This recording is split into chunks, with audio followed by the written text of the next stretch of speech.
Welcome to another exciting edition of Atlantic Sports Extraordinary, and it promises to be exciting as ever. On this edition of the program, Team Nigeria's dream at the Olympic Games is getting from bad to worse. And I can tell you the African contingent at the Olympic Games continue to dominate at the long distance. And the search for a male Golden Slam winner will continue for another 4 years, and it is not going to happen this time around. The United States of America have had their relay quartet, mixed relay quartet, reinstated back at the Olympic Games. Details of this and many more will be yours when we return from this short break.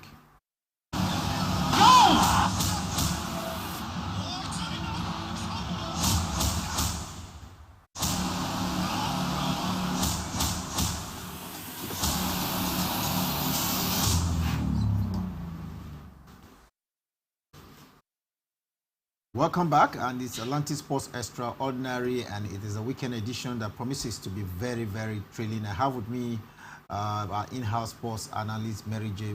Mary, nice to have you. Nice to be here, and on a day where we have so much to look forward to and so much to talk about, it's always nice. Talking about so much to talk about, and we have another special guest, and of course, he is no other than Gugu. Nice to have you as well. Yes, sir. Good to be here, sir.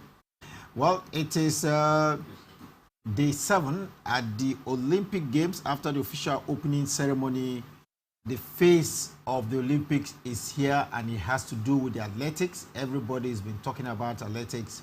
Only yesterday, Nigeria qualified for the semi-final of the 100 meters event. Like I said, when it comes to this, the 100 meters, that's the face of the Olympics, and Nigeria qualified for the semi-finals yesterday through Blessing Okagbare. Blessing Okagbare qualified with a time of 11.05 seconds.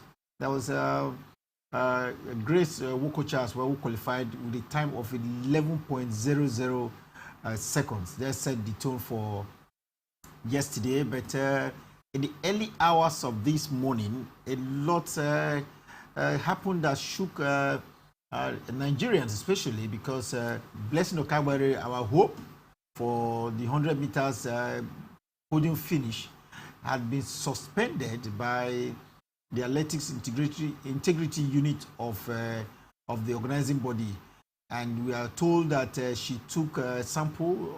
They took sample of her at the Monaco event on the 19th of July, and that sample have turned out positive for human growth hormone. I start with you, Merit.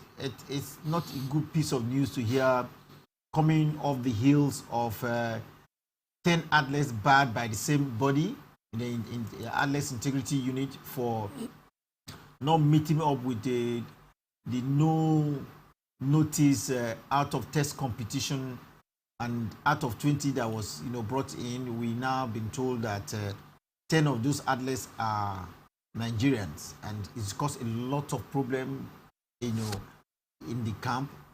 But above that, now we have been told at the early hours of this morning that there will be no Blessing Okagbare for Nigeria. She's been provisionally suspended for, having what they call the hormone growth, human growth hormone in her system.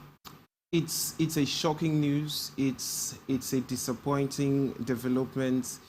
We had looked forward to the 100-meter finals with a lot of excitement, and a lot of that excitement owed to Blessing Okagbare. Yes, we know we had two representatives as Team Nigeria athletes in that semi-finals. Grace Wokocha running her personal best time of 11 seconds. Blessing Okagbare breezing to first place in heat 5 to qualify for the semi-finals, and we were really hopeful because we know that whenever it has come down to competing on the world stage, at the World Championships, even at the Olympic Games, at the African Games, Commonwealth Games, we've seen Blessing Okagbare go toe-to-toe with some of the best sprinters in the world. Just a couple of weeks before, in the Diamond League, before the Olympic Games kicked off in Japan, we saw Blessing Okagbare finish in the top 3 in women's 200 meters in Gateshead in London at the Diamond League event, and she competed with the likes of Alice St. Felix and Dina Asher-Smith, some of the world's top stars when it comes to sprint. So she was one of our probably our brightest medal prospects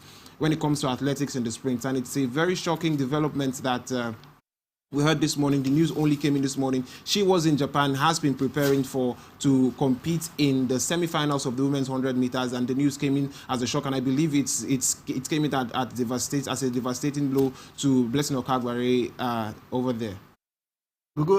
We've talked about doping in the past, but let's see. This one especially, is the human growth hormone. I'm not a medical doctor. I'm not sure you're one, but WADA, which is the World Athletics Doping Agency, Anti-Doping Agency, is of the opinion that human growth hormone reduces body fat. It actually increases muscle mass and strength, and it helps in recovering. It helps athletes in recovery, and so this is like a substance that puts you ahead of your other athletes, and more of that has been found in her system.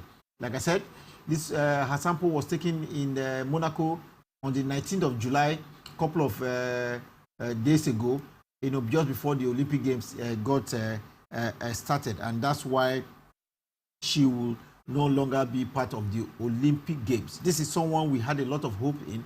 If you remember, she put up a 10.63, which was the fastest time you can get in the last 33 years in athletics, making her the second fastest woman in the world, same time turned in by the Jamaican sprinter. Do you think this hormone will have given her such an advantage and speed and time at the games? 10.63, we are saying that, wow, we are having the second fastest woman in the world in a Blessing Okagbare, and hoping that with 11.5 she can further reduce it. I said it yesterday that we are with that kind of a time she posted in Lagos, that she was further going to reduce it to maybe under 11 and good enough for a podium finish. But now this human growth hormone issue has had to stop her. Yeah, most of the times when athletes are caught in doping issues, you begin to wonder whatever they've achieved up to that time.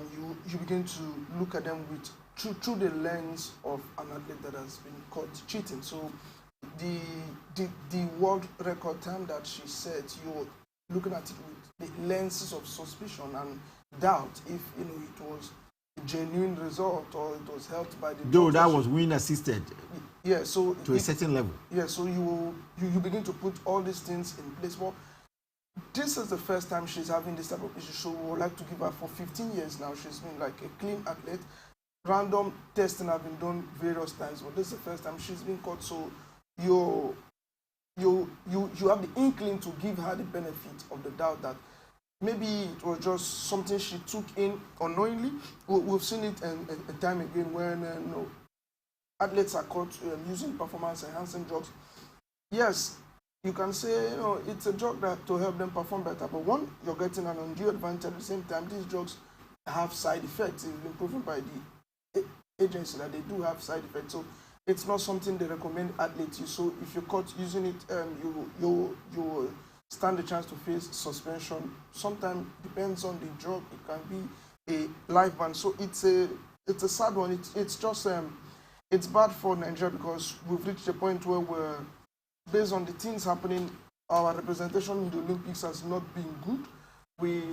We had so much hope going into the Olympics, and to get them shattered bit by bit, like day after day, it came as a big blow to the country. But since I said this is the first time she's having this type of issue, let's give her a benefit of that to see if maybe the beat sample will exonerate her. But then there are a lot of things to look into. I know she is Nigerian and we like to be patriotic, but if yes, she's the first time offender, she's not had a history of use of performance enhancing drugs before, but if she is found culpable to intentional use, then that is also an issue. If she ingested the substance intentionally, then that is also an issue. We know that, like Gogo has mentioned, most of the time you see athletes come out to claim innocence or ignorance of the fact that some substance in their food or in the drugs that were prescribed for them by medical practitioners had banned substances in them. It could also be the case for Blessing Okagbare. There are some drugs who have substances from the human growth hormone system. There are also some delicacies, some food will contain particles of such as well. So we are waiting for the B sample to be collected. If the B sample turns out to be negative, then she will be exonerated. But then the main thing is that she will not take part in the semi-finals today. The semi-finals should be on in a couple of minutes' time, and that's a loss to Team Nigeria. A big loss to Team Nigeria. But still looking around what has happened to Blessing Okagbare, we know her merit to be happened. This is her 4th Olympics appearance, and she was in Rio in 2016. Remember, apart from the 200 meters and the 100 meters race, which we've known her for, remember in 2016 in Rio, she won a bronze medal in long jump. And that bronze medal in long jump was upgraded to silver, owing to the fact that the Russian contingent, lady Tatiana that won the silver, was taken off a medal by the athletics body for the same reason of doping, and she benefited from that doping experience. Now she seemed to be caught in the web of what she benefited from last time, and now she's not. I won't. Well, let's wait for the B sample. She's let's believe that something has gone wrong. We don't know yet, which will be confirmed. But this is an experience she had in 2016, and ordinarily she would have been most careful not to get through this road. Yeah, in 2016, while it went in her favor, it has gone against her this time. That's why they say what goes around comes around. Unfortunately for Blessing Okagbare, it came at a very, very bad timing. If it was at a point where she had already completed the race, maybe finished at the podium, then there will be a review, and then if after a lot of investigation, even if she was provisionally suspended, a contrary report could come up, and then she is allowed to take the medal home. But now this is robbing her of the opportunity to compete in the finals. That means she will not win the medal, because once the semi-finals starts, she cannot go back. They cannot go back to have that semi-finals again, and it's effectively giving a chance to another person, another athlete who naturally did not qualify for it. It's sad to see her on the receiving end of it this time. We just hope, for the sake of Nigerian sports, for the sake of the Nigerian sporting community and other Nigerian athletes, we just hope that there is a mix-up somewhere. We just hope it wasn't intentional from Blessing Okagbare. We just hope something positive is returned in the B sample, because if it doesn't, if she is found to be, she's found culpable to be an intentional offender, then it's not just rubbing off on Blessing Okagbare. Remember, we had a history of continued poor levels of testing. That's how we got into a category A list with the athletic integrity units from 2020. Now this is 2021, and after 10 athletes have been suspended, denied participation because of not taking those tests, Blessing Okagbare, who is, for me, in my own words, the biggest athlete when it comes to Nigerian athletes, she's the biggest, she stands at the pinnacle of them all. If she is found culpable to have used this intentionally, then it rubs off on the entire athletes. It puts Nigerian athletes under more scrutiny going forward into World Championships and the Olympic Games, and it's something you really like to avoid. Well, I'm going to ask you on this, because he just talked about Blessing Okagbare, our biggest athlete, and he's talked about, because of negligence of officials, we have had 10 of our athletes, at these same Olympic Games being barred from participating. And beyond that, he's talked about the fact that Nigeria as a country was put on category A list because of substandard testing of our athletes. That's why we were put on that. It's not that they have been that very high profile, But I'd like to ask you on this. This is a couple of hours after the WADA informed the athlete, and of course informed the Nigerian officials as well about the nature of the sample taken from Blessing Okagbare, and did bar her, suspend her provisionally from attending from continuing at the Olympic Games.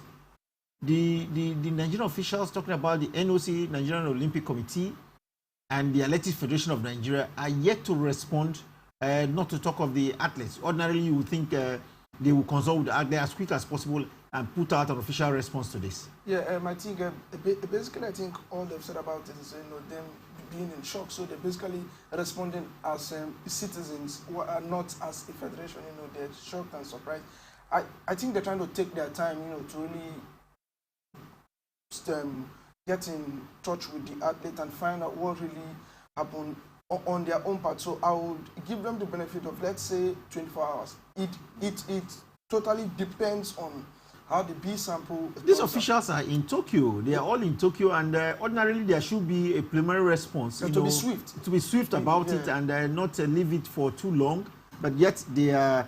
But Mary, let me get back to you, because this is a big issue for us here in Nigeria. A lot of the sporting community have been in their shock, if you ask me. In the history of sports in Nigeria, just about 29 athletes, have been caught, in one doping violation or the other. But the most high-profile doping case in Nigeria, of course, you remember, was in 1992. I think, or yes, 1992. Yes, when we had a Choma Ajunwa, caught, for taking a banned substance. We remember her to be a footballer. If you remember, she was part of the Super Falcons in 1991. That went into the World Cup. Though she was not a regular player, but she was in that team that went to the World Cup for the Super Falcons in 1991. And beyond that, I think in 1990 she was part of the Commonwealth Games as well. And she's been a known sports person here in Nigeria. It all culminated into the All African Games, where she went and of course came out, in some kind of flying colors. And after that game, she now went into the Olympics at that game she came out with a gold medal. And before you could say Jack, it was found out that she had banned substance. The test, she was most celebrated and she was banned in 1992. She returned back in 1996 and brought Nigeria all of the laurels we have been looking for. When I say all of it, we've been looking for a gold colored at the Olympics. We've had other bronze and silver. We've never had gold. And she was the person that brought us that gold in our very first jump at the Atlanta Olympic Games. Do we see Blessing Okagbare coming back from this one and maybe going the way of Choma Ajunwa?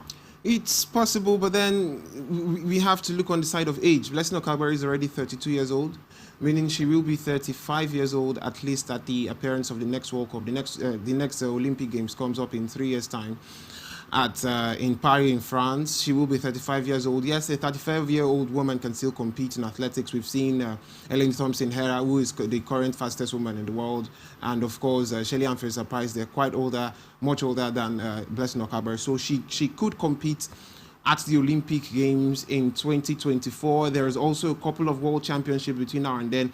What we have to look out for, first of all, is the severity of the punishment, the severity of the sanctions that she will receive from the World Anti-Doping Agency and the Athletics Integrity Unit. She has been provisionally suspended, meaning depending on the results from more findings, from more investigation, she might be let off the hook or she might be dealt a suspension. Now, the suspension could be in the range of a couple of months, 1 month suspension, 3 months suspension, 6 months suspension, a year suspension, or suspension for life. I don't think it's going to be that severe because, like Gogo said, she's a first-time offender. And if it is found that she ingested the substance unintentionally, then she could get anywhere between 3 months and 6 months. I think the maximum should be 6 months. So we should be looking forward to seeing the length of the sentence, when she will return back to competing, and in what frame of mind she will.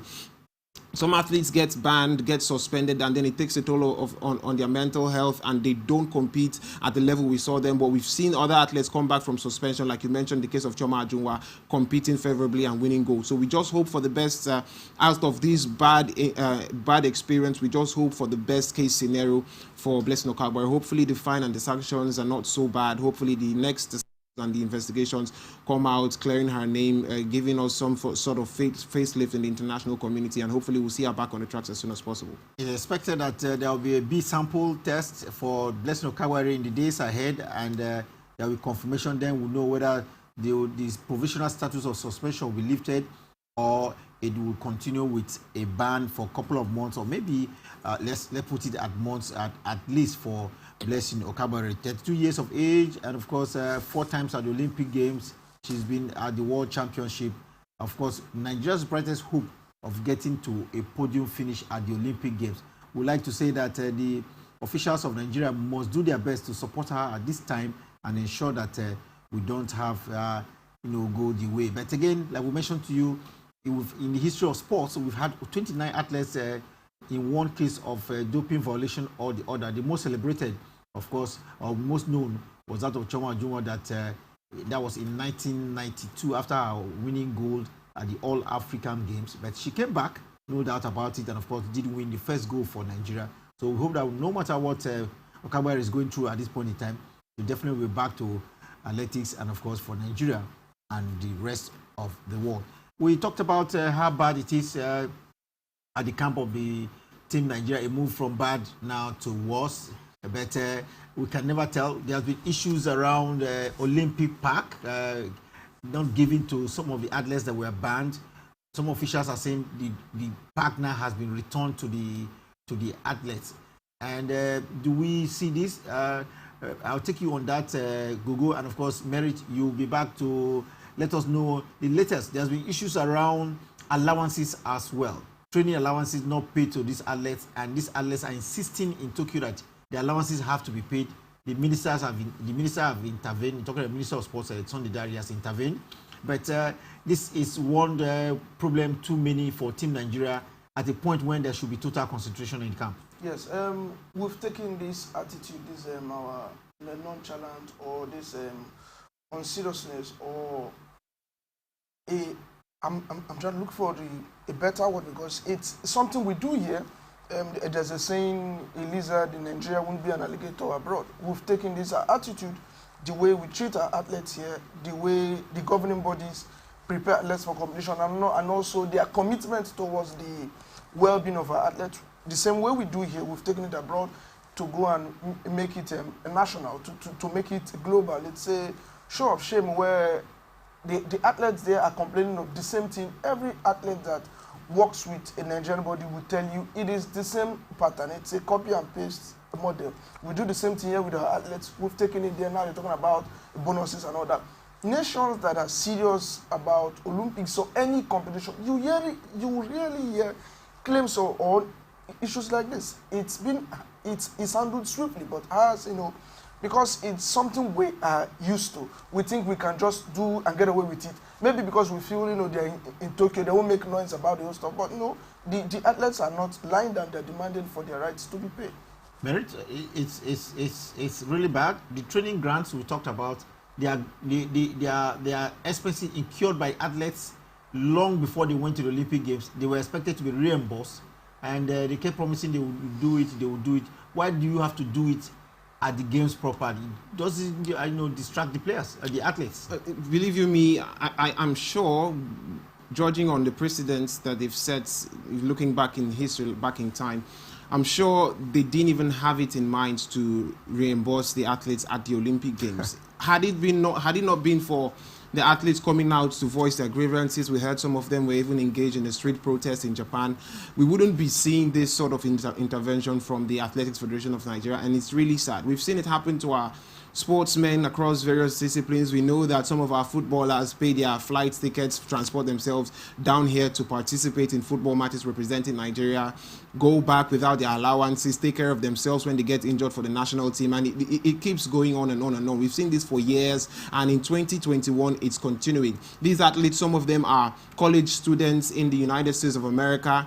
They're mixing education with sports. That means they're not professional athletes. They don't earn top money like the professionals do, and they still find a way to pay for training. They still find a way to get themselves in camp, get themselves involved in some tournaments, and still use that money to try and represent Nigeria, try and qualify for the Olympic Games without the Athletics Federation. Naturally, it should be the Athletics Federation of Nigeria footing those bills, but because of how patriotic we are as a people, these athletes dip into their pockets to compete. So most of them, we've seen Blessing Okagbare compete at various Diamond League events by our own money, not from the Athletics Federation of Nigeria. We've seen the same thing from the likes of Divine Odudoro, Raymond Ekevo. They take their money and they compete just to keep fit, just to make sure that they follow their training regimen by their own money. And when it's time for the Athletics Federation, there is an understanding between the Athletics Federation and the athletes that when you do this, we will pay back, we will repay whatever cost you've incurred. But then we don't see it happening, and the athletes have taken it upon themselves because they're in Tokyo.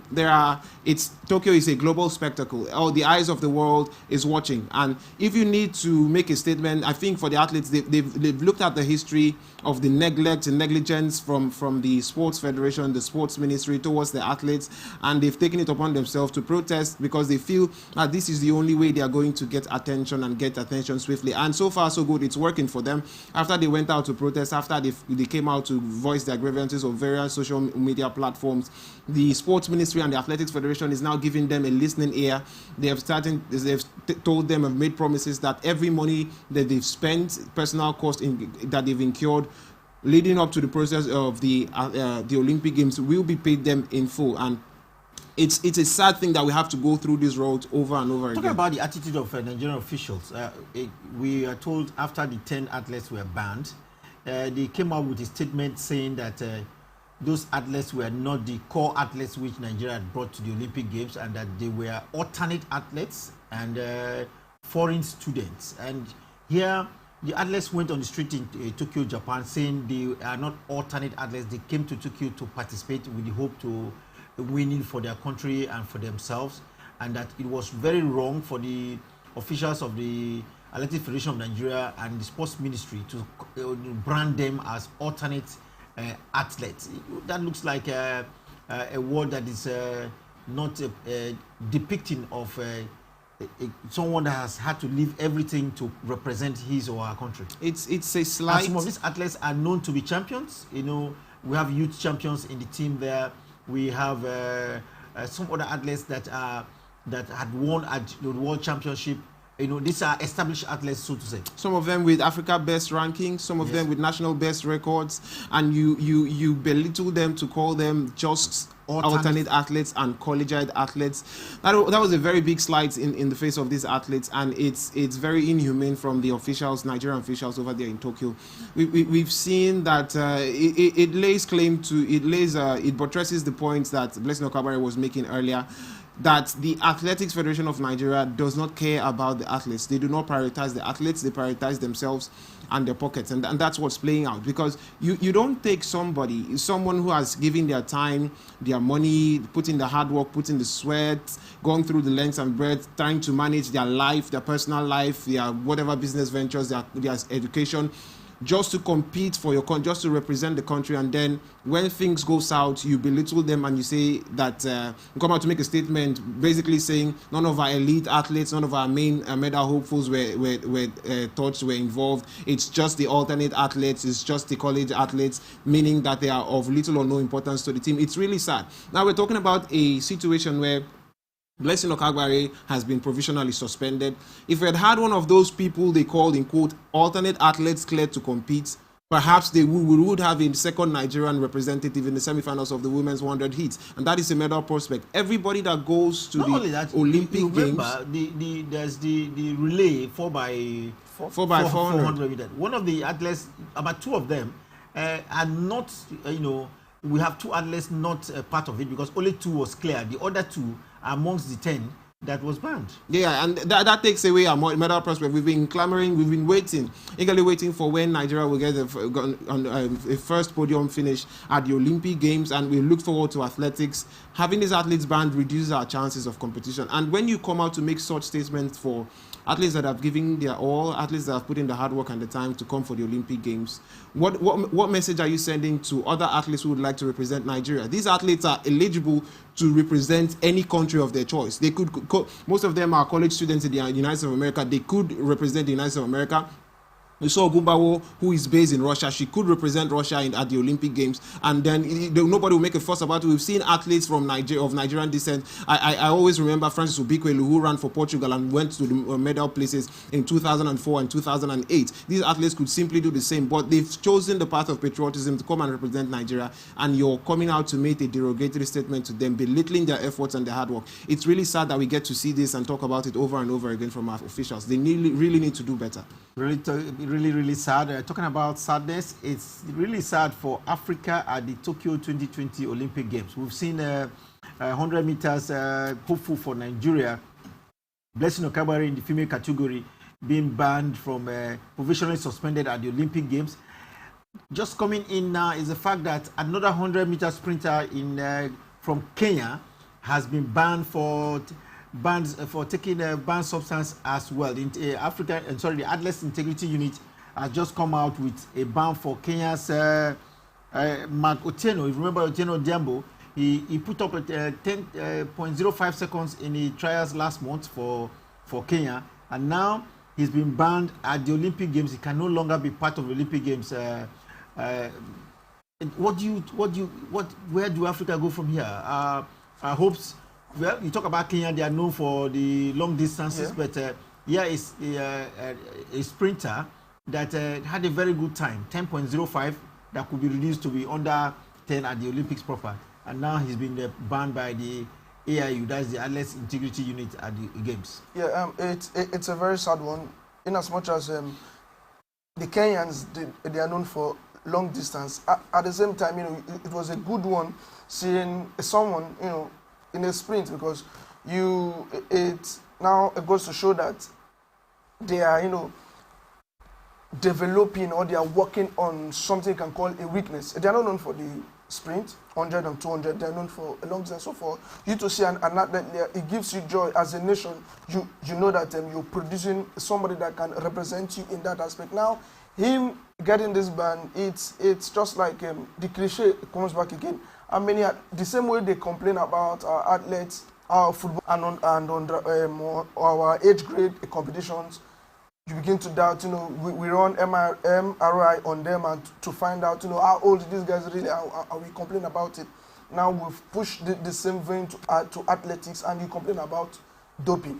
Now, I would still like to give him the benefit of doubt. Yes, talking about benefit of doubt, there's a B sample coming up, Merit. He's supposed to go for, they were supposed to take his B sample. But his own case is not like that of Blessing Okagbare as a first-time offender.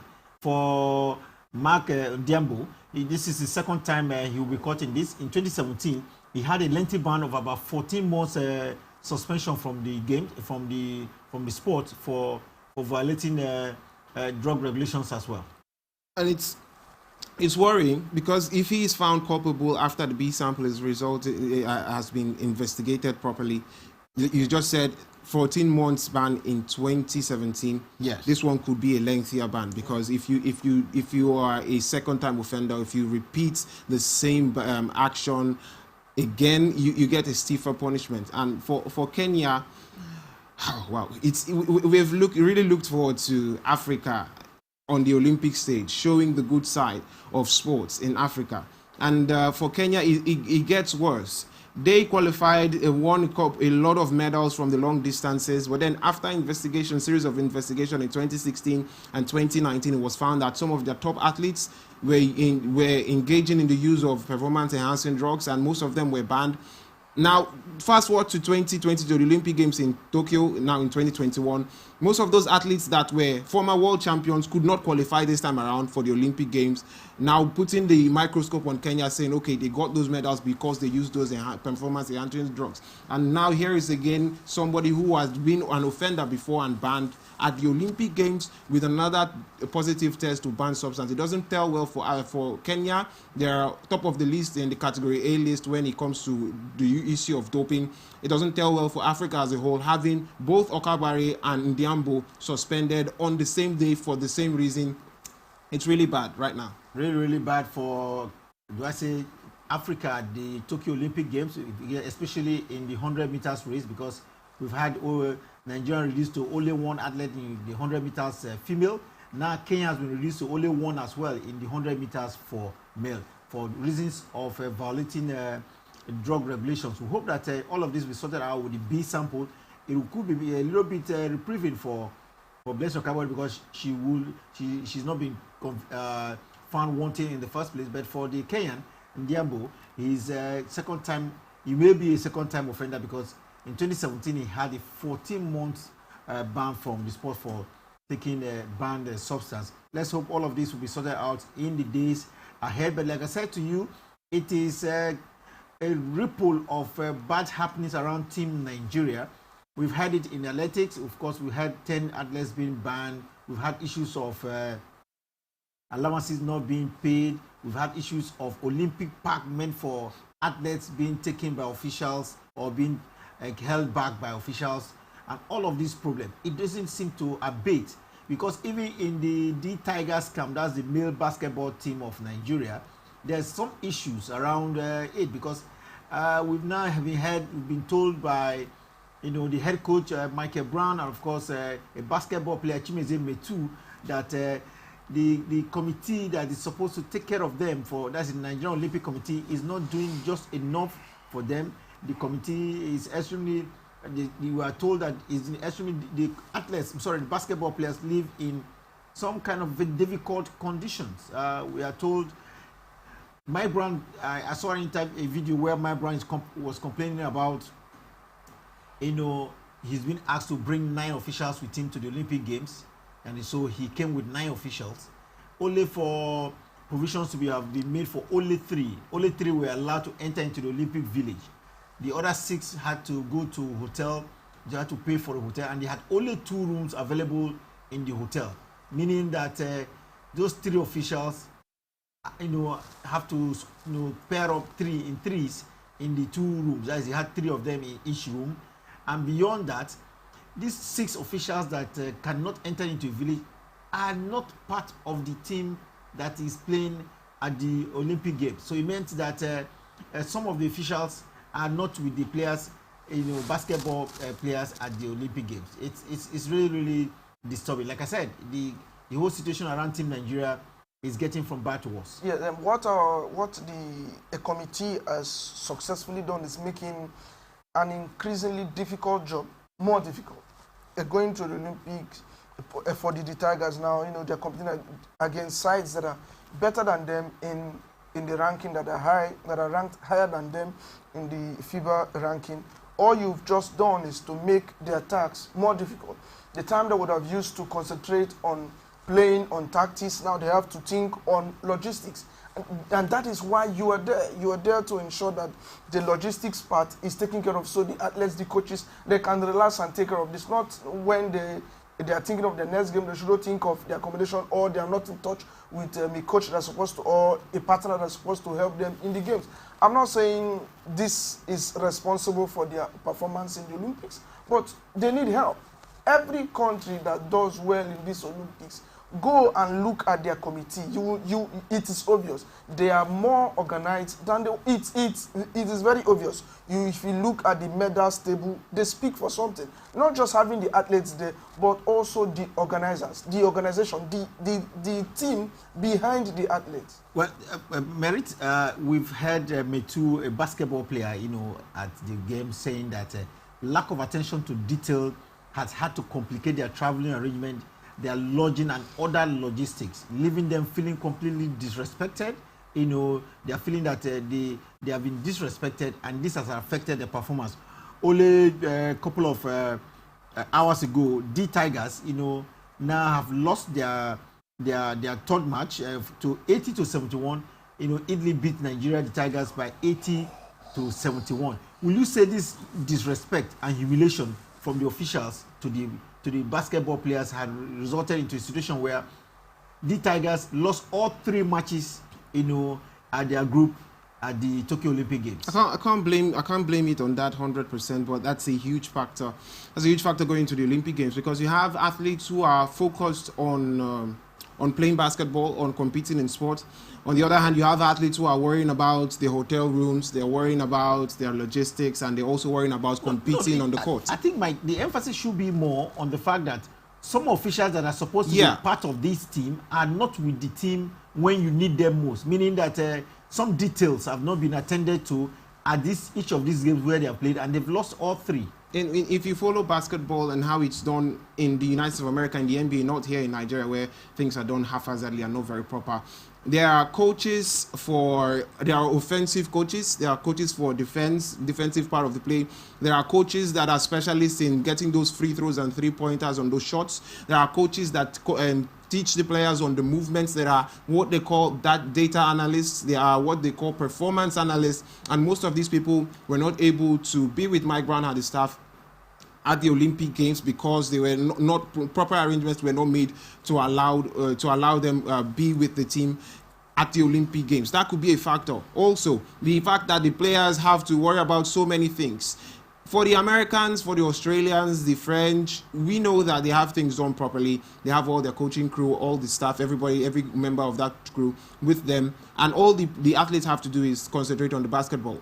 Go there, have a good game, and go back. You feel relaxed. But these, for our Nigerian players now, there are so many distractions, especially for the athletes now, where we have 10 athletes banned. It's a lot of distraction. You don't need it. You need your athletes to be in the best frame of mind to compete. That is the only way they can give the best performances. But unfortunately for us, we found ourselves in a situation where every year in, year out, at every games, we tend to see a lot of these things arise. Going to the Olympic Games, we had lauded the sports ministry, and really it was a deserved applause that it got from Nigerian supporters and journalists as well, because it looked like we were going to the Olympics as a well put together team. Yeah, for the first time we were going to the Olympic Games without problems of logistics, problems of where the team will come. But the greatest undoing now has been the Athletics Federation of Nigeria, who has been more concerned about the struggle for power, who is the president and who's not the president, who is the chairman, who's taking care of what, who's getting the big bucks or not.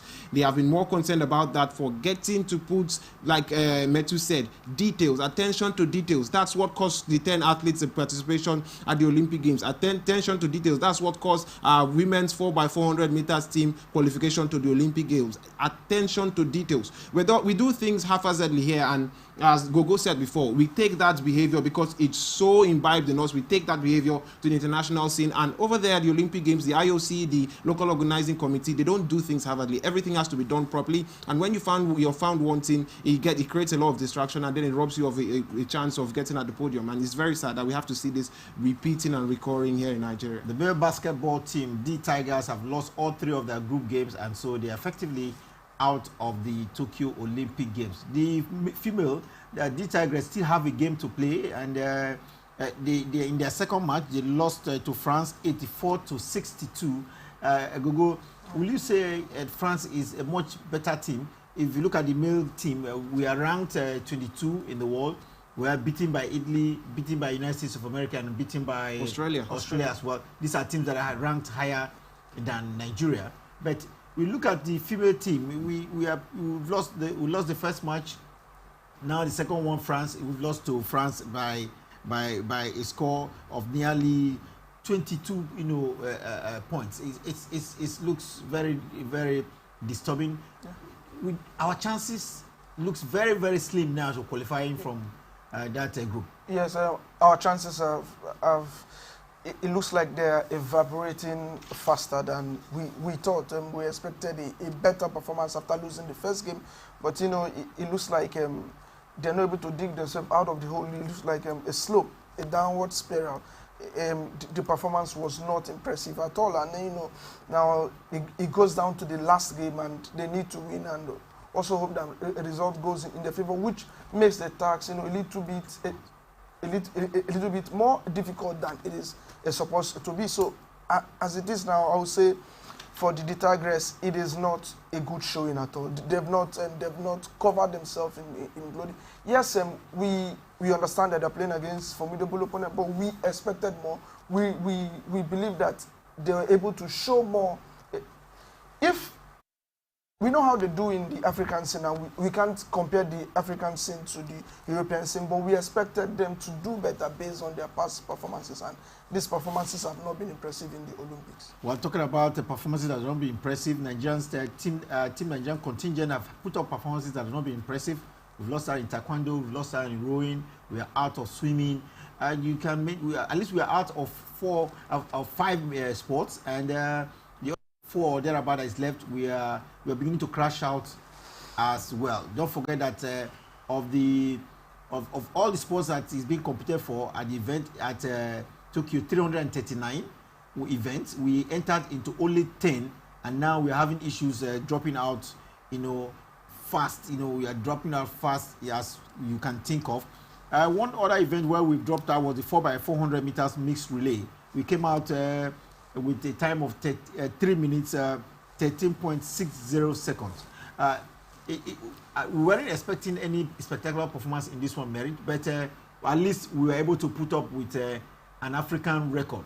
It's the first time we're seeing the 4x400 meter mixed relay at the Olympic Games. It's never happened before. It was just introduced at the World Athletic Championships in 2019. So it's a relatively new sport. So you can excuse us for not performing so well. We've done well. We qualified for it in 3 minutes 14 point something seconds. Now we've been able to go to the Olympic Games and reduce that time by over 1 second to 3 minutes 13.60 seconds, which is now an African record. So while we might not have qualified to the finals, we can take solace in the fact that when it comes to 4x400 mixed relay team, we are the best team on the African continent with that African record. Surely this is something that we can build on going forward. We have quite a lot of interesting prospects in that area.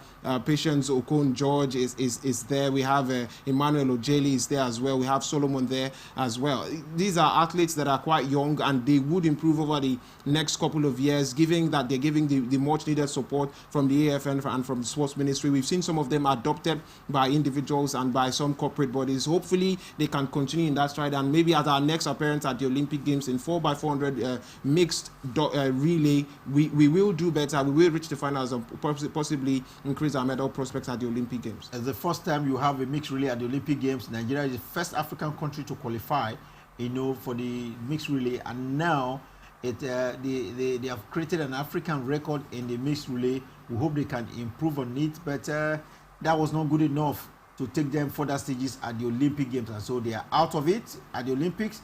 And talking about creating African record in the swimming event, we equally created an African record, yet crashed out of the event. So we may not have done badly in the world, but on the continent of Africa, we're still pushing ahead and creating a record. And talking about bad performances at the Olympic Games for Team Nigeria, it is now been confirmed that Grace Wokocha, the only other 100 meters entrant for Nigeria after the crash, after the suspension of Blessing Okawere, has now crashed out because she finished 5th in a time of 11.07 seconds. She was into the semi-final. 11.07 seconds in the semi-final is just not good enough, and now she has had to crash out. So there will be no Nigerian, and of course at the starting point in the final of the 100 meters. There will be no Nigerian. She finished 5th, 11.07 seconds. That's 0.07 seconds behind what she did in the first heat. She ran the personal best of 11 seconds. And from the results that we've seen, from the results that have turned out from the heats, the semi-finals, first semi-final, second and third semi-finals, 11 seconds would have been enough to push her into the finals. That if she had replicated exactly the same form that she had during the heat, it would have been enough to get her into the finals. But unfortunately, as athletes compete, some of them get better, they build momentum, some of them tend to wear out with every performance, and it's proven to be the case for Grace Wokocha. She has done well, breaking a personal best, getting a new record at the Olympic Games is not a mean feat, because the Olympic Games comes with a lot of expectation. There's a lot of pressure. We know that the supporters are not there yet, at the games, but then there's still that pressure.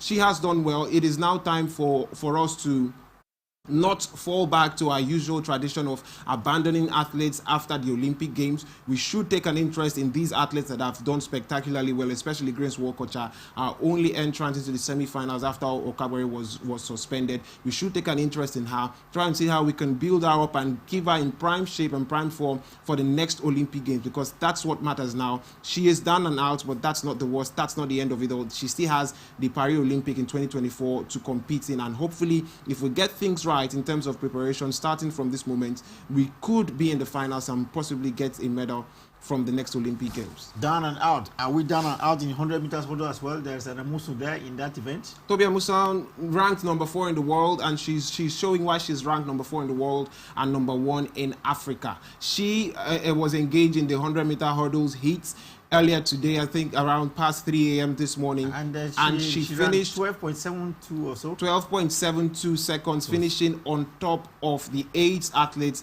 that were in her heats. That is the performance that we want to see. Like I said, world number 4, so you don't expect anything less from her. 12.72 is quite far from her personal best. Her personal best is around 12.27. That means she still has a lot of space. And like we saw from the likes of Shirley-Ann Fraser-Pryce in the 100 meters heat, they tend to not put in their best performances in the heats. You start seeing their best performances in the semi-finals and in the finals, and hopefully finishing on top of her class in the heats. She will take that form into the semi-finals, and hopefully we will see. We're really hopeful for her, because being world number 4 means that if you put up a very good performance, you're within a shout of either gold, silver, or bronze, because the time margin is not so big. We're cheering and we're rooting for Tobi Amusa. We hope to not hear any unfortunate news and developments from the 100-meter women's hurdles, and all the best as she competes in the semi-finals tomorrow. Talking about hurdles, you remember we've had some kind of glorious experiences in the hurdles at the Olympic Games as well? Yes, we had that with the men's team that went to compete in the hurdles. They got a medal for Nigeria, and that's why we were looking forward to the athletics event at the Olympic Games, because out of the 25 gold medals, out of the 25 medals, we've not won up to 25 gold medals. Out of the 25 medals, we've won about 3 gold medals since 1952, when we started participating at the Olympic Games. 13 of them have come from the track and field, the athletics. That's over 50% of our medals have come from track and field, and that's our fault. We've put in good performances in the jumps, in the sprints, and even in the 400 talking meters. about the 100 meters hurdle, we're talking about Musu as world number 4. I remember way back in the, was it 2000 Olympics? We had the silver, Gloria Noze, if you remember her. Gloria Noze won silver at the 100 meters hurdles.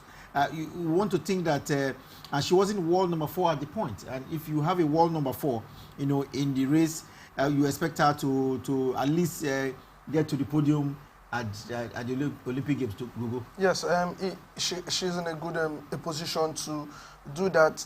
Then, if you're doing the comparisons now, nations are getting better at it, so you need to be at the top of the game for you to even stand the chance of competing. So she's in a good stead, being world number 4. So it's a place where you can, I'm not saying place a bet on it, but the chances are more in our favor of getting a podium finish than not getting it. Gloria Noze did it in 2000 and then got a silver medal. We hope Tobi Amusa will do it in 2020 or 2021, and of course get to the podium. It may not be silver, it could be bronze or even gold medal. We'd like to wish her the best of luck, but so far she's shown that yes, she can get towards the podium. Let's look at some other developments around Team Nigeria, and today we are expecting to see the men's 100 meters heat.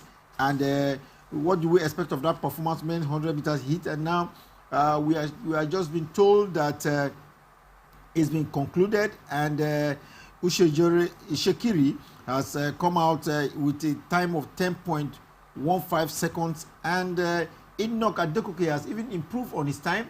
And of course, I can tell you this looks like the personal best of 9.98 seconds. He came first in the heat 1, and we saw Ishekiri come third in that heat 1 at a time of 10.15 seconds. Merit, this very cheering development coming from Team Nigeria, at least something to make us smile. When you come first and third in your heat, we hope they can translate that as we go further into the semi-final and even the final. It's a positive result for Team Nigeria in the heats. Usharisha Ishekiri was competing in heat 1, and he finished third with a time of 10.15. That's third finish. That time is enough to get him into the semi-finals, so he's now qualified for the semi-finals in the men's 100 meters. Likewise for Enoch Adegoke, we knew that his personal best was 10 seconds, 10.00, which he ran here in Lagos at the meet in Yaba at Yaba College of Technology. He has been able to reduce that time now 9.98 seconds. He finished first in heat 2, and it has taken him into the semi-finals of the men's 100 meters. We still have one more athlete out there to compete. The third heat starts by 12 noon here in Nigeria. We're keeping an eye out for Divine Oduduru, who, for me, out of the trio we had in the preliminaries, he was the best prospect we had. So if we've seen 2 of us qualify already for the heats, we're positive to see Divine Oduduru qualify. And one of the most striking developments is that in the heat 2, where Enoch Adegoke finished first with a time of 9.98. Yes, Enoch Adegoke, you're seeing on your TV screens, 9.98. We had a certain Trayvon Bromell. And when you talk about Trayvon Bromell right now, he seems to be the next Usain Bolt. Yes. But guess what? He finished 4th. He didn't even finish in the top 3. And so far, he has not qualified for the semi-finals, barring any developments in other races. But his time has not been able enough to put him to the semi-finals. He finished with 10.05. And when you're having Adegoke and Trayvon Bromell in the same same race. Adegoke finishing in 9.98 and Bromel finishing outside 10 seconds. That is positive results for Nigeria. And we look forward to seeing Divine Odudu do the same. And hopefully we'll have all 3 Nigerian athletes in the semi-finals of the men's 100 meters. We've never gotten to see a Nigerian, on the podium in the 100 meters event and in the final. Do we have hope right now seeing this qualification 9.98 in heat 1? So it means that in the semi-final, it is expected that you should reduce it and do better, and maybe qualify for the final. Yeah, he has gone past his own personal best, so it's like it's building. Emery was talking about some athletes, they build steam, others maybe because of accumulated fatigue, they drop, a performance drop for them. But we believe that he's on the increase now, so this is an opportunity for him to show himself, because the men's 100 meters is always star-studded. You have the big names in there, and just qualifying for the semi-finals and the finals alone, it's a big win. Not in terms of getting a medal, but it's just a big plus for some nations, because you know how star-studded the lineup always is. So it's a step in the right direction for him, and we wish him all the best.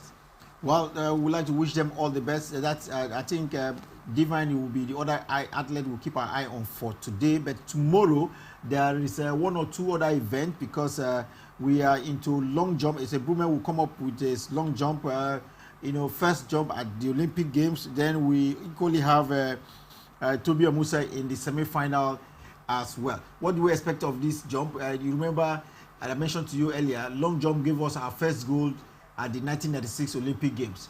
And here we have Ese Brume, one of Nigerian prospects and hopeful as well for the medal position. Ese Brume, one of the best athletes when it comes to long jumps, to the jumps, long and triple jumps on the African continent. One of the best athletes, even on the world stage, she's one of the best. Just behind Venezuela's Zulema Rojas, who is the overwhelming favorite going to the Olympic Games. But then we know anything could happen. We expect to see Ese Brume. This is the preliminary stages. We expect to see her move across into the semi-finals, and from the semi-finals, we hope that she gets to the finals. She can do it. She has been the finals at World Championships. She's won medals before, so she can translate. If she can translate that performance, and we're hoping to see a more positive performance, she should know. They should know, especially Ese Brume and Toby Amusa.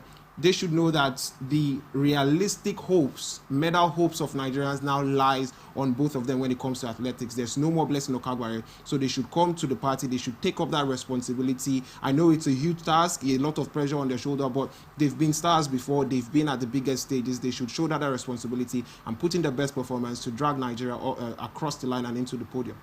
In 1996, Choma Yuan took her very first leap, and that went straight to gold medal for Nigeria. Here we have Ese Brume. We've seen her go through a lot of championship, all in a bit to qualify for this. And can she really put that smile? You need to remember how Choma Juma was shocked and later started smiling because she's been told that jump had earned her a goal with her very first jump, not the second or even the third. Can we see such exciting surprise, if you ask me, allow me to use that word, on the face of Ese Brume as she gets into the pit? Yes, she has everything in place for her to do it. She is fully concentrated. She is confident and assured of her own self that she can do it. I just hope we don't have any other negative influences from the organizers, from our own part, that will influence the athlete. But she is focused on getting that. As it stands now, the nation's hopes of getting a medal is reducing drastically as the days go by. So yes, the pressure is on her, but athletes, some thrive in the pressure, and I believe she's one of them, and she has the capacity. Ese Brume jumping, and we hope that she will jump to glory, to the podium of whether it is gold or bronze or silver. We want to see her at the podium. We need to see the Nigerian flag, at the podium, and of course, it's been shown to the whole of the world as winners in any of these events. Like I mentioned to you, we enter into 10 events, and that is fast going down now. We are barely being very hopeful for the jumps, and of course, basically track and field. Well, let's stay away from Team Nigeria now. There are quite other countries, 206 countries participating at the Tokyo Olympic Games. We'll bring you some tidbits. And of course, our very first comes from this one from the United States of America. After consultation with medical staff, Simone Biles has decided now to withdraw from event finals for vault and on evening bars. Merit, we've seen this. She had pulled out earlier. Her first was not good enough, and she came out in the second to say, well, she was not going to be part of it anymore. She had to get herself evaluated. Now she's been evaluated. After first evaluation, she's had to pull out from the next two. Will she now pull out from all of the events that she entered at the Olympic Games? It's possible. Mental health is a big thing. It's not something that you get over in a matter of minutes or hours or seconds. Sometimes it takes months. Sometimes it takes years. We've seen athletes struggle with depression over a period of years, and they're not able to recapture their best form. And I just hope and pray that Simone Biles will come out of this as strong as possible, and we will see her competing in her best form. She withdrew from the team's event on Tuesday after having she landed awkwardly, not catastrophically, but it wasn't her best performance, and she's come out to say that she had a scare during the twisties. The twisties is when the gymnasts take a flip and then twist in mid-air. And she was supposed to complete a 2.5 piece twist, and she did only 1.5. And she has come out to say that it was risky. And indeed, gymnastics is a very risky sport because an awkward landing can send you to a hospital, or it could be a career-threatening injury. You could sustain a career-threatening or a life-threatening injury. And in the history of gymnastics, artistic gymnastics, there's what is called a Yurchenko double pine vault. There has been no woman that has ever completed that stunt, the Yurchenko double pine vault. Right. We only saw Simone Biles do that in 2019, and at the Olympic Games in her very first year, she completed the Yurchenko double pine vault, and she was going to do that for Team USA because when you do a stunt as difficult as that, you get more points and you get ahead of your opponent. She was going to execute that double pine vault for the United States just to get them above the Russian counterparts because Russia was ahead of them in the team event. And she attempted that. Instead of 2.5 spin, she could only do 1.5, and she landed awkwardly, and that has given her some sort of scare. She has had some time to rethink about her life and her career, and it's taken a toll on her mental health. She was qualified for 4 individual events, that's including the team event as well in the finals, and she had the prospect of winning all 4 gold medals because she's the overwhelming favorite. She's won over 30 medals, 30 gold medals, that's including world championships, meets, and the Olympic Games. So it's really sad to see her. All we hope for now is that she's able to return from this mental health, and she comes back as strong as possible for us to see her compete again. Simone Biles, definitely she will continue to be evaluated daily to determine whether to compete in the finals for the floor exercise and balance team. I can tell you this 24-year-old withdrew from the event, and I think understandably why you don't risk your life, and the whole of America is behind her, and let's hope that she'll be. Interesting thing that she's been replaced by Skinner, who had actually had 4th highest score, but let's hope that Skinner will be able to put up some kind of performance that will ensure that she joins Carey, the other American, in the final to do well. Don't forgetting Sinusa Lee as well. Sinusa Lee has come back, and America has not completely lost out because she too has come out to make the country proud because she earned gold in the all-round event on Thursday. She earned gold in the all-round event on Thursday, and she was not the prospect that they were hoping to see. Everybody was hoping to see Simone Biles, and after Simone Biles, the next natural successor you could see in that team is Michaela Skinner, the lady you mentioned before. But Michaela Skinner did not enter into the all-round finals. It was an 18-year-old Sinusa Lee, and she delivered. When she came up against experienced Russians that had been to the Olympic Games multiple times, but as a first time of asking, she was able to deliver gold for the United States of America, maintaining their dominance in the all-round artistic gymnastics. There is a rule in artistic gymnastics that says no country can qualify more than 2, no matter your time. Even if you have 10 athletes from your country getting the best records, you cannot enter more than 2 for the next stage. And that's why only Michaela Skinner will now compete That's why Michaela Skinner was actually ruled out of competition. She qualified in with a good score, but now she's back there to compete. And we hope that Tunisia Lee could replicate that same performance in the rings, and also Michaela Skinner could get the gold for America to put some sort of solace. And cheers to Simone Biles. I'm sure she will be happy to see her teammates win. More tidbits coming from around Team USA. We can tell you that the USA 4x400 meters mixed Olympic relay team has been reinstated for Saturday's final in Tokyo after appealing a disqualification from the event, which occurred in the heat of Friday's preliminaries. We've had issue around, this quartet for exchange of batting. Yeah. And now they are back. They've had to protest and saying that the 40 exchange wasn't their fault. It rather was that of the official.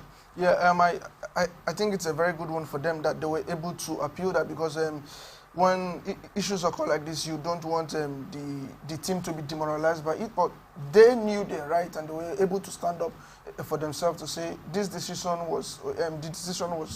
the mistake didn't come from our end, but that of the official. So it's a good thing for them that they've been reinstated. So Merit, they are saying that the official wrongly lined up the team, and then it wasn't their fault, and that was a good enough reason to reinstate them back almost in hours. When they were banned, they were not. They actually won the heat in which they competed. They won it fair and square with a lot of distance between them and the second place team. But then after review of the race video, it was found out that the lady Lena Irby and Godwin were when they exchanged the baton, they were not in the right position, and that's why they were ruled out. But then they also went back to look at the race video, because it's within their rights to appeal. They went back to look at the race video, and they found out that the RB was actually lined up in the same position where she finished, and it was not their fault. It was the fault of the race official. So the local organizing committee now takes the blame, and not the United States of America. Good thing for them, they have appealed, and the appeal was successful. So we will see them in the finals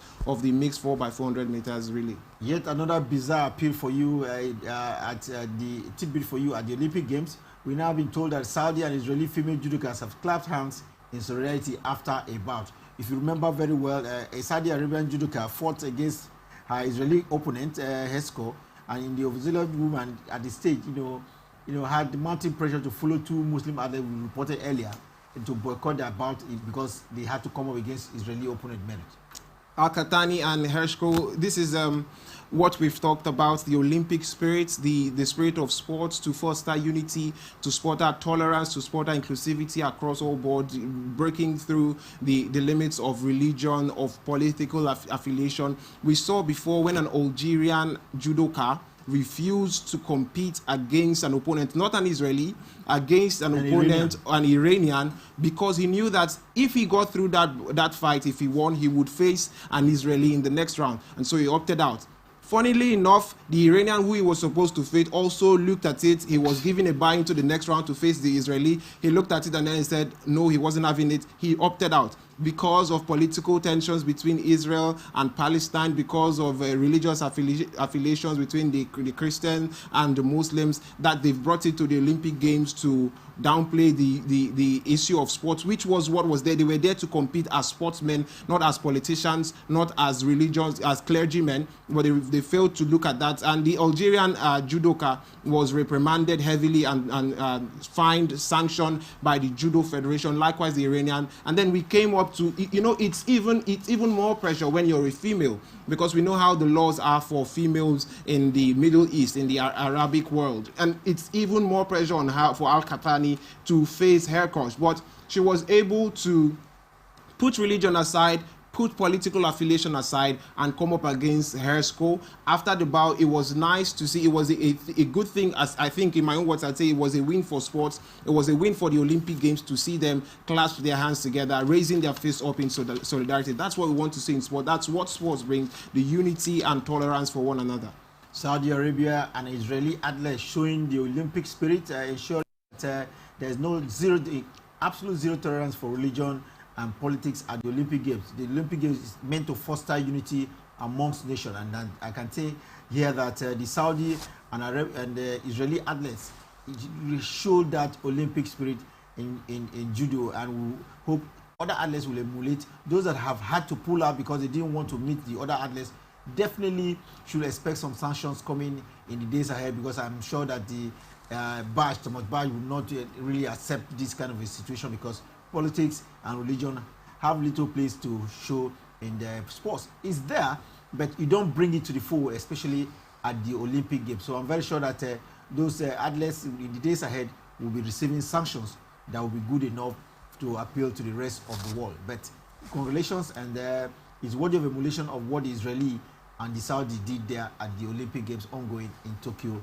Japan. Meanwhile, Russia may not be allowed to officially take part in the Tokyo Games due to a massive state-sponsored doping scandal that have made a mockery of the 2014 Olympics. But their presence is definitely being felt here at Tokyo because some athletes are unhappy about that. But one of it is the US rower Megan Kamo emphatically showed that she was among that group on Wednesday after the Russian Olympic Committee athletes saw Valisa Stefano and Elena Oryabensenka took silver in the women's pair at the Tokyo Olympic Games. Merit, it's you want to see the Olympic spirit at every point in time. You want to see the Olympic spirit at every point in time, but because of the history that the Russians have, some athletes feel that they should be banned. The Russian Federation is actually banned. The spirit, the Russian Olympic Commission right now is meant at not suffering these athletes, maybe just because the whole country went a particular direction. Oh yes, that's the idea behind it, and that's why the IOC have allowed these Russian athletes to compete, because it was state sponsored, meaning not the athletes, it was a program by the Russian Federation. Right. That's why the Russians competing at the Olympic Games are not under the flag of Russia in quotes, but rather, and you won't see the Russian flag there, you see a white flag with the Olympic flame in the middle. That's the flag for the Russian Olympic Committee. That's the name under which these athletes are permitted to compete. But we know that people tend to take losses in different ways. She lost. She was beaten to silver place in that canoeing, and she looked at who the team that beat her. They were made up of Russians. Who are the Russians? The people that have been banned for statewide sponsored doping program. And then she felt these athletes shouldn't be here. It is the state of Russia that's been banned, and not the athletes. Yes, these athletes. She's feeling aggrieved that these athletes. We know, of course, the history. When you go down political lines, the history between Russia and the United States of America, they're not best friends. They always like to go tit for tat against each other, and this is why she's feeling aggrieved. But then, in the reality, like you said, it's the federation that was banned, and not the athletes. Another American, Ryan Murphy.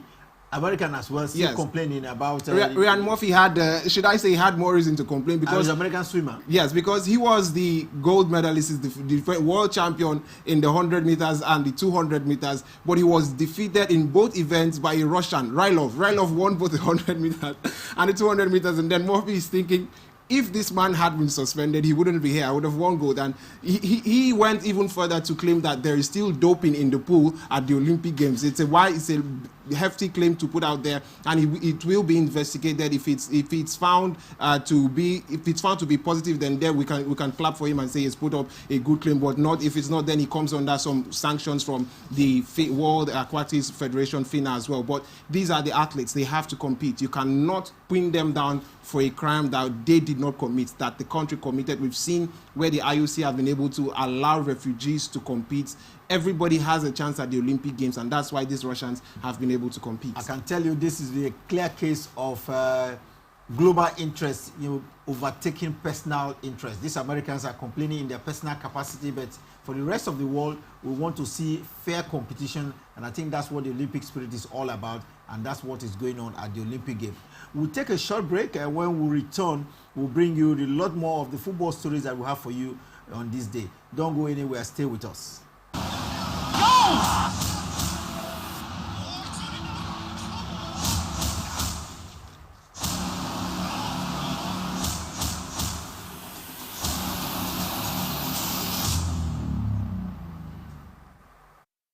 Welcome back. It's Atlantic Sports Extraordinary on Atlantic Television Network, and this day we are reviewing a lot that's happening at the Olympic Games. And away from the Olympic now, let's get on the local scene where the FA Cup competition in football is into the very final stage. Yesterday, semi-final matches were concluded. We saw Sunshine Stars in a thrilling 2-2 encounter against Nasarawa United. At the end of 90 minutes and added time, extra time, it went into penalties, and Nasarawa beat Sunshine by 4 goals to 2.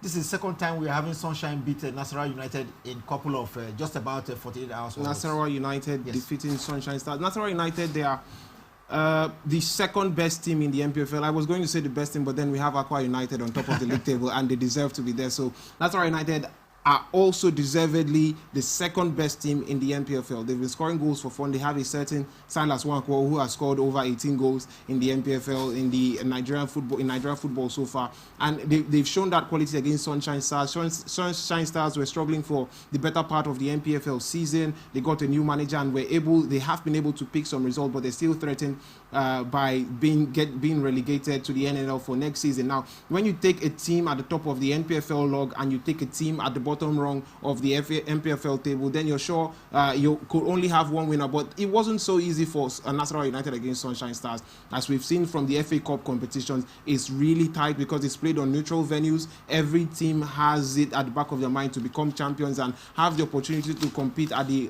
continental level, especially for the lower ranked teams, because for Nasarawa United, they might have the opportunity to compete on the continent based on their league placement. But for Sunshine Stars, that is the only trophy that they could get for this season. That is the only good thing that they could get. And that's why what we saw from the game.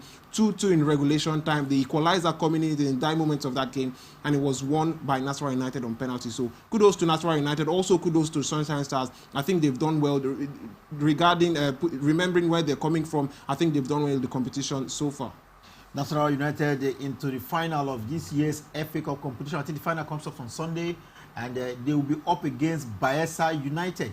Yes, you heard me correctly. Bayelsa United beat Rivers United by 1-0. In an encounter that looked very feisty. Rivers United had a penalty to equalize. They flunked the penalty, and now we have Bayelsa United, a relatively unknown team because they play in the national lower rung of the league. Will you have expected that Bayelsa United will beat Rivers United in this semi-final duel? No, yes, we know it is a derby, Rivers United versus Bayelsa, but at the same time, Rivers United are the better team, so we expected them to make it to the final, but to our greatest surprise, like we always say, football is not played on paper, so they went to the pitch and Bayelsa United proved to be the better side on the day. So yes, we have the rivalries with them, but they had the better. The Bayelsa United side had a better game that day. They played better. Rivers United flunked their chances. They had an opportunity with the penalty, but they didn't take it.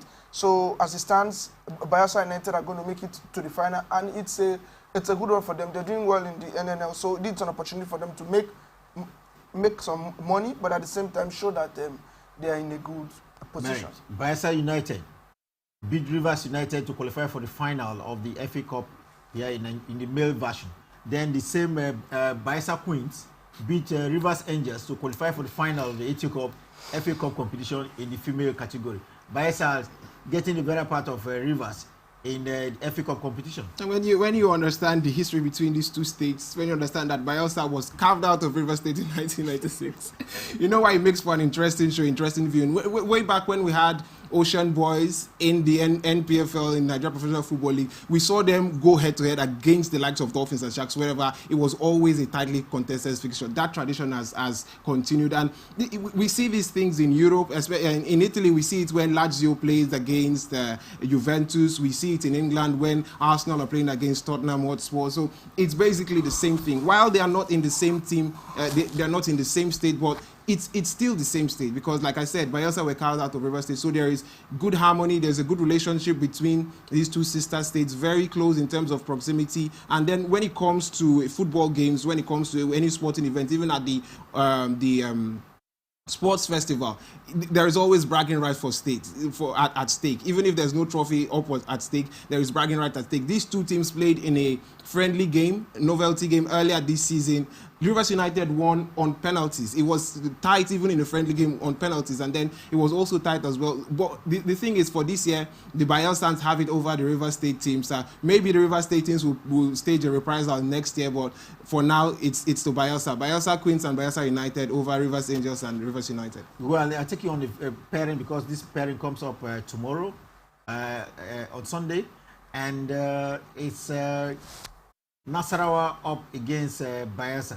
Yes, if Bayelsa United find a way to win, it will be I won't call it the upset of the year, but it would be a very big you will say that because they've actually beaten the Central Rangers International. They beat there was one of that Premier League team as well. Lobby Stars. Lobby Stars. So they look like giant killers. Yeah, they are in a good state to be called the giant killers of the competition, but at the same time, Nasarawa United, they are sitting second on the log, so they are actually also a very good team. And the more motivated side are going to win, but the truth of the matter is everybody wants to win. So as it stands now, it will be what we have for it. This game is going to be incredibly difficult and also very fun to watch. Both teams want to win it. Bayelsa United are the Division 1 side. Nasarawa are the Premier League side. So it is going to be a battle of two different categories of club, but at the same time, you can't sleep on Bayelsa United. They are the giant killers of the competition. One very important aspect that we need to consider is the fact that Bayelsa United are not involved in any other competition right now. The FA Cup is their sole focus, is their sole target. For Nasarawa United, they are currently second on the MPFL table, just, I think, 1 point above whoever is in third position. Kano Pillars in third position. That means on the MPFL table, they're watching their backs. They cannot slip up at this point in time, and they still have 2 games to play in the MPFL. Now, if they finish second, they qualify for the CAF Champions League, not the CAF Confederations Cup. But if they win the FA Cup, they qualify for the CAF Confederations Cup, and believe you me, every team will take a Champions League position over a Confederation Cup position, because if you don't do so well in the early stages of the CAF Champions League, you get the opportunity to compete in the CAF Confederations Cup. So Nasarawa United at this point in time, as much as they would want to win the FA Cup, they want to win the trophy, get that extra 25 million or so, they will be focused on the league where they are currently second, because they know now that any points that if they slip up now, Kano Pillars takes over and their Champions League dream is gone. They've never played in the CAF Champions League before. They will want to play there at the very first time. So it kind of tilts the advantage towards Bayelsa United, because this is all they have to play for. While for Nasarawa United, there is some sort of distraction and also the issue of fatigue that could set in terms of how they execute their games. In the MPFL, they have 2 more games to play, 1 at home and 1 away from home. You know how rigorous it is for these players to travel. So a lot of things to come to factor. If you factor in the fatigue, factor in the distraction of choosing CAF Champions League over CAF Confederations Cup, then you'd like to think that Bayelsa United have the edge. Like we've said, they've been giant killers. They've defeated MPFL teams, multiple MPFL teams so far, and they have 1 more. If they could go better, we could have an NNL team playing in the CAF Confederations Cup. That would be quite an achievement for Bayelsa United. Bayelsa United tomorrow up against Nasarawa United in the final of the FA Cup here in Nigeria. We would like to wish them the best of luck. And talking about football, let's stay away from the local scene now and go to the Olympic Games. And just before I get to the Olympic Games, well, let's get to it straight away. In the football event, we've seen one of the African representative crash out of the competition. In fact, both of them have had to crash out. It's unfortunate because in the matches just been concluded in Tokyo, we've seen Spain beat Ivory Coast after extra time, 5 goals to 2. Gogo, you were following that game where we were offset, and it's been concluded now. Surprisingly, it's 5-2 from a 2-1 advantage in favor of the Ivorians. Yeah, I think the Ivorians also took the lead in that one, so we were very pleased. All of a sudden, it became 2 goals to 1, and then the Ivorians drew, or I think they finally they took the lead very late in the game, and you were expecting them to have the experience to close it out, but that didn't happen. Yes, we know about the quality of the Spanish side, but it didn't happen for them. And then you were expected that with the leadership of a player like Eric Bailly at the back for the Ivorians, you'll be able to marshal them defensively, but that didn't happen for them. And then scandalously, the game just turned on its head. Yes, the Spaniards had a penalty, but 5-2, and then it's a little bit, the scoreline doesn't represent how tight the game was. So it's a bad one. They have to buy out like this. Mary, the second African representative that was into this stage of the competition, Egypt. Brazil now have sent them. The match is, it looks tight because we are into the 68 minutes. And Brazil is leading Egypt by 1-0. So they at least still have some chance to redeem themselves. Yeah, very well. They still have some chance to redeem themselves. So far, so good. It's been clean competition from the Egyptians. We've not seen them get themselves into foul trouble like we saw them in the previous games. They were able to hold Spain in the very first game to a goalless draw, and they've qualified from that group to come up against Brazil, who are the defending champions, hoping to win consecutive gold medals at the Olympic Games. So it's a tough fixture. Brazil got that goal in the first half, and they've been able to preserve that 1-goal lead. In terms of the possession, the statistics favor the Brazilians. Of course, that's what they expect at this point in time. But more worrying for the Egyptians is they've never had a shot on goal. That means the likelihood of them getting back into this one is slim as well. But it's football. 20 minutes is enough to score multiple goals in football, like we saw in the case of Egypt and Cote d'Ivoire.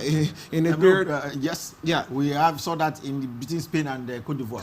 Spain and Cote d'Ivoire, rather. Spain and Cote d'Ivoire. We saw multiple goals in less than 20 minutes. So for the Egyptians, all they have to do now is to concentrate, not get carried away with wanting to score goals, because if you do that, the Brazilian will hurt you on the counter attack. Keep it tight and simple as they've done so far, but try to be more clinical going forward. Hopefully they can still draw, and hopefully they can progress. Talking about Brazil taking on the Egyptians, the match is into the 71 minutes, and we hope that the Egyptians will find a way to come back and deny Dani Alves the chance of winning his 44th title.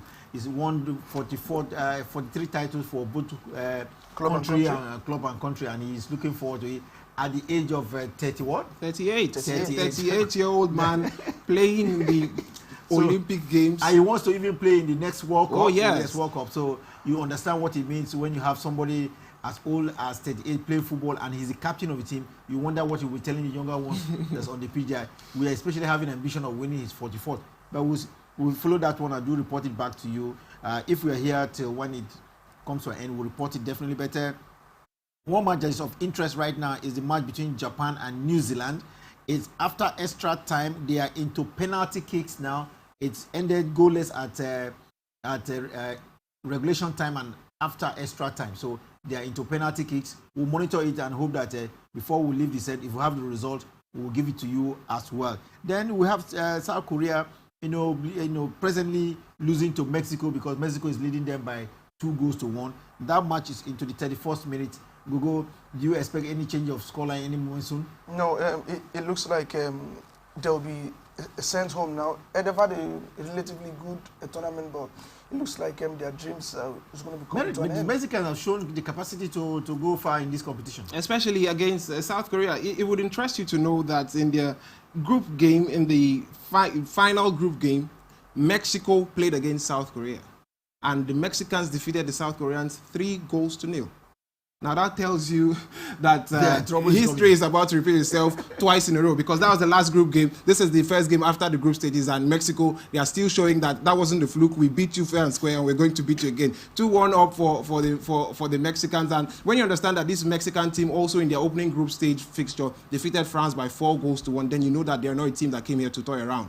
Well, time for us to begin to wrap it up, and I want to get at the tennis fans all around the world at this point in time. Everybody has talked about the Golden Slam. You win all 4 Grand Slam of the year and win an Olympic gold medal and become a Golden Slammer, if you allow me to use that word. That's what Novak Djokovic was pursuing at the games. He's gotten to the semi-final, and of course, he was beaten. And he had to go for a bronze medal position, and now he's been beaten as well in that one. Merit, can you fill us in? Yes, he's been defeated by Spain's Pablo Carreño Busta. It was quite an interesting development. We knew that Novak Djokovic was hoping to win the Golden Slam, like you said. It has never happened in the history of tennis where a male tennis player completed all Grand Slam in a calendar year and also won the Olympic gold medal. And we know that the Olympic comes only once in 4 years. So he has to wait for another 4 years to get another shot at the Golden Slam. But he lost in the semi-finals to Alexander Zverev. He actually won the first set 6-1, but Alexander Zverev was able to rally back to defeat Novak Djokovic in 2 straight sets, 6-3, 6-1, sending Zverev to the finals and sending Djokovic out to the semi-finals. In the semi-finals earlier today, he came up against Pablo Carreño Busta, and Pablo Carreño Busta defeated him in the first set 6-4. Djokovic took the second set 7-6, and we're hoping to see some sort of resurgence for Djokovic, but Maybe because it wasn't a gold medal match. Maybe because the bronze medal is not something he's new to. He's actually won it before in 2008. Maybe he wasn't looking for another bronze medal. And Pablo Carreño Busta, the world number 11, was able to defeat the world number 1 6-3 in the final set, effectively taking that. And as a ripple effect, I think as a ripple effect, because Novak Djokovic was supposed to also play in the bronze medal match in doubles, mixed doubles events, alongside Nina Stojanovic for Serbia against Ashley Barty and John Peers of Australia, but Novak Djokovic has pulled out of that match. What he says is that he has a shoulder injury, but maybe it's not so much of a shoulder injury. Maybe it's just as a disappointment, but he's pulled out, and effectively the Australians have won bronze in the mixed double event. This is the effect of missing out on the Golden Slam of a record-breaking feat, and we just have to feel for Novak Djokovic at this point. Well, I feel for him, I must say. I feel for Novak Djokovic because we've never had a man win the Golden Slam.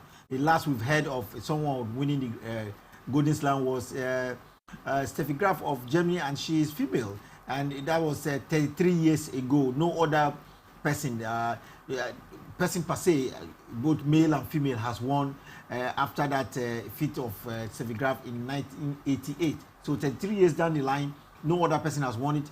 Particularly painful for Novak and his fans will be the fact that no male has won a Golden Slam in the history of tennis, and we're hoping that this will be the year a male will win that. But for the females, we'd like to say congratulations. I'm sure Steffi Graf of Germany will be feeling very happy that her record is intact in the world of tennis. Another 4 years will come, we'll see whether someone will be able to get that, but that will be really, really difficult. You need to win all the 4 Grand Slams in the tennis year, and of course win the Olympics in that year, a gold medal for that year, then you can get it. You can now see the effect Novak has pulled out of his final tennis event at the Olympics. Let's hope he will return back by next year. Time for us now to look at our Sports Extraordinaire for today. But just before that, there's some breaking news that is coming in from the Tokyo Olympic Games. We have now been told that, like I said, it's from bad to worse for Team Nigeria. Now, our hope, our medal hope, Divine Oduduru, has been disqualified in his heat event. Merit, how did this happen? It's not quite clear because the heats are still ongoing. That was heat 5 he competed in. They still see heat 6, heat 7, and heat 8. But we'll be back with a lot of details. The World Athletics body haven't come out to tell us why he has been disqualified. It could be for a couple of reasons. It could be missing out of your lane. It could be a poor start. It could be multiple false starts from the athlete. But we will monitor it. But in a nutshell, it's disappointing.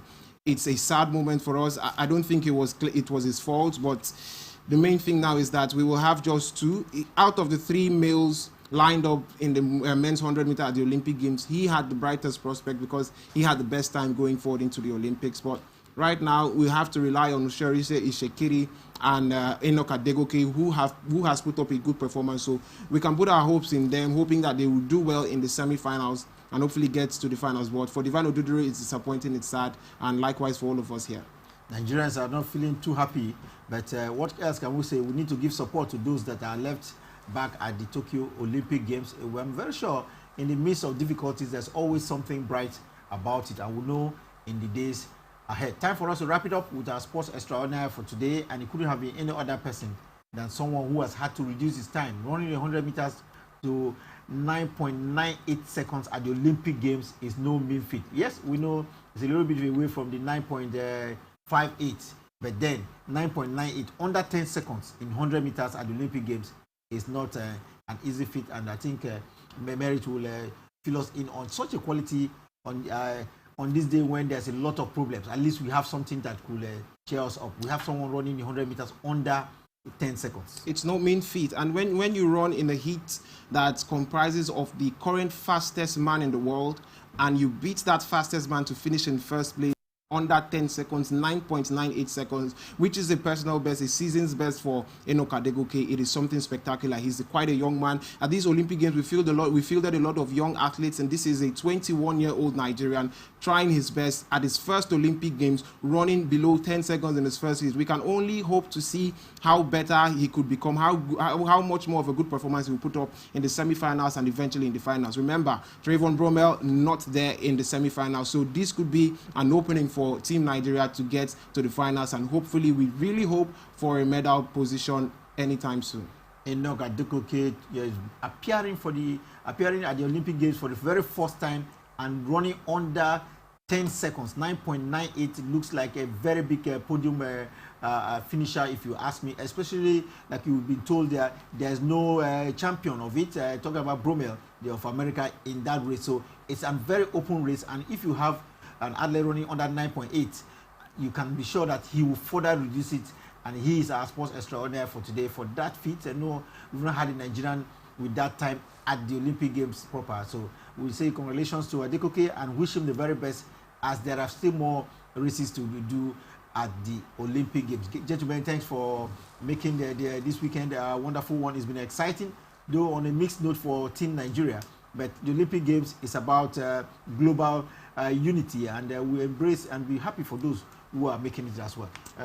Gogo, your word before we leave? Yeah, it's not been a good one for us. We're happy for every other country that's doing the soft power, but at the same time, I think this time we should be able to learn from it. Administrators should be able to learn from it and put in better out in the next time. Merit?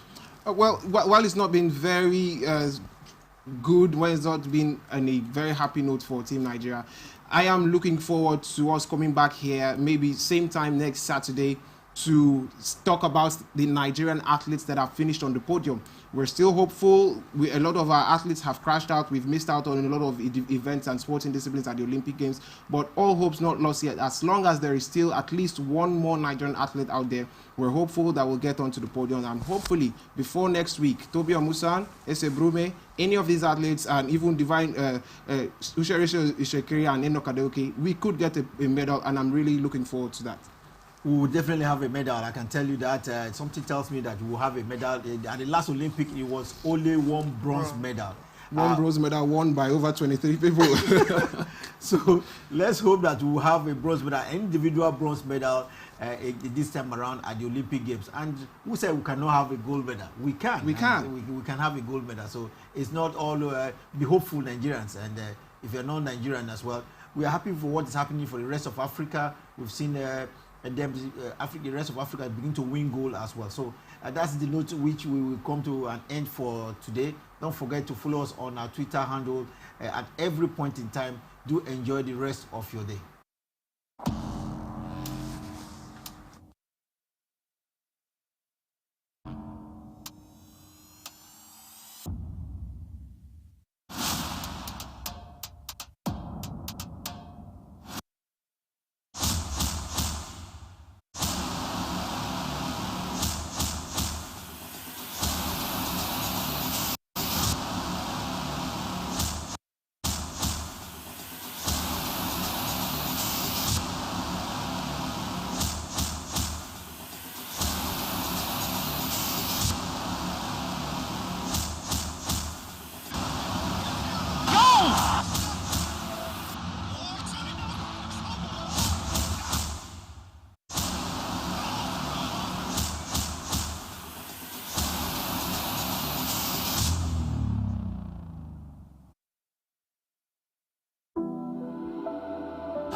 From the lines across the ocean to the land beyond the mountains, through the Sahara, we bring all sport news, live analysis, expert discussions on trending stories in politics, business, socio-economy, sports, and documentaries.